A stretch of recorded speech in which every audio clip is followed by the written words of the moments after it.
Hi everyone, welcome back to summerween 2026.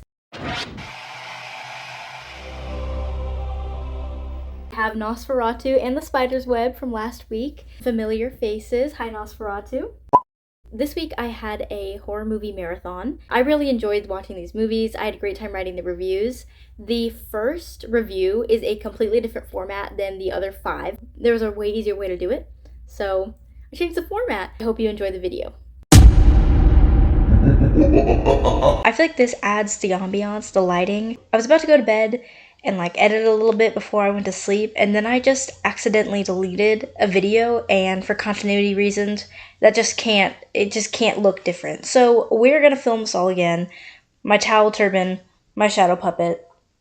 Respect the grind. Ready or Not 2, 2026, directed by Matt Bettinelli Olpin and Tyler Gillette. I love the first Ready or Not, so it's no surprise that I had a blast with this movie. The chaos is stronger than ever. The insanity gives way for a very grounded story about family and specifically siblings. I was more than impressed by Sarah Michelle Gellar because, who knew Daphne could be so evil? Samara Weaving and Katherine Newton, so engaging. They have great chemistry, and I love how Samara Weaving, she's like a hot mess Indiana Jones. I would love to see her in just a pure action movie also. She is a really funny girl. When she got to her wedding and she finally got her hair combed out, it was a rat's nest. I was worried for her. Also Elijah Wood is having this big meme comeback right now, but I think he is a genuinely funny actor. His character in this movie he's super in on this operation, but he is detached from the outcome, and I think that he strikes his balance very clever, and I stay on, towel turban. I love a good villain death. I thought Grace killing Titus was a huge girl power moment. Crazy deaths, dry humor, and a happy ending. 10 out of 10 sacrificial goats. Good Boy, 2022, directed by Vilhar Bo. After finishing this movie, it's hard not to just talk about the end of it. Vilhar Bo is very new. He made this movie with essentially, I think, less than 10 people. Definitely less than 15, cast and crew included. He filmed it at his university, in his dorm, all of that. So I respect the hustle. I think it's really impressive. No doubt they pulled off this whole operation, this whole production.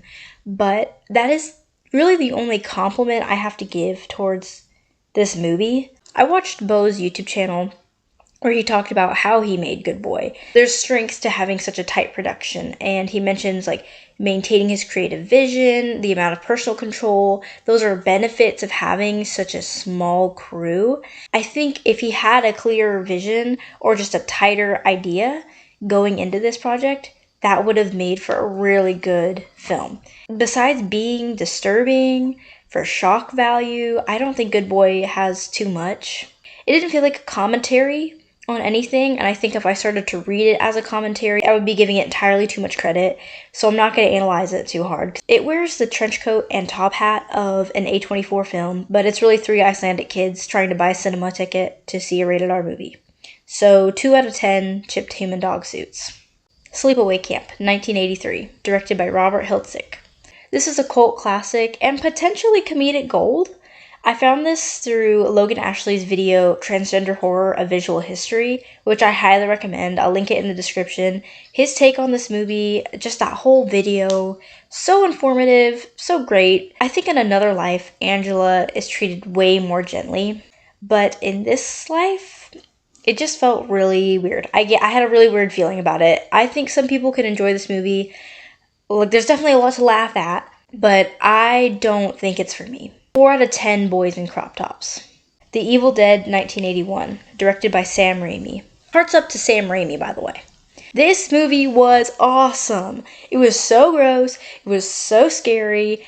I absolutely get it. It's a cult classic. I think this movie does have an unfair advantage compared to the other ones because I did watch it with my mom. And it's hard to have a bad movie watching experience with that lady because I love her. The card scene was so crazy. Girl, she was so possessed. It was crazy. And the ending with the stop motion, my stomach was churning. I pride myself on having a very strong stomach. Few things gross me out to the point of I can't look. I was eating an innocent delicious bean burrito while watching everyone decompose, and I was disturbed. So 10 out of 10 playing cards. Sinners 2025, directed by Ryan Coogler. Duh. Literally, duh. Everybody has told everybody about how good this movie is, and I finally watched it. Probably the last person on earth to watch it. Oh my god. I was crying. I was laughing. I was screaming in terror. There was agony, disgust. It was amazing. 10 out of 10 garlic cloves. Weapons 2025, directed by Zach Krager. Weapons was by far the movie I was least looking forward to watching.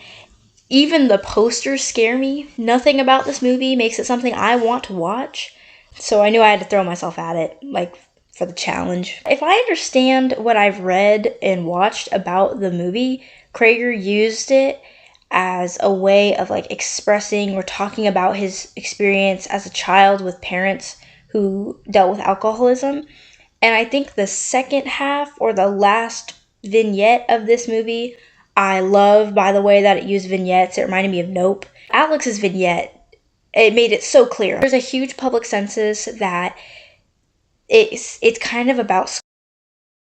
And I would say that the first half, especially Archer's and Justine's vignettes, feel a lot like they're about.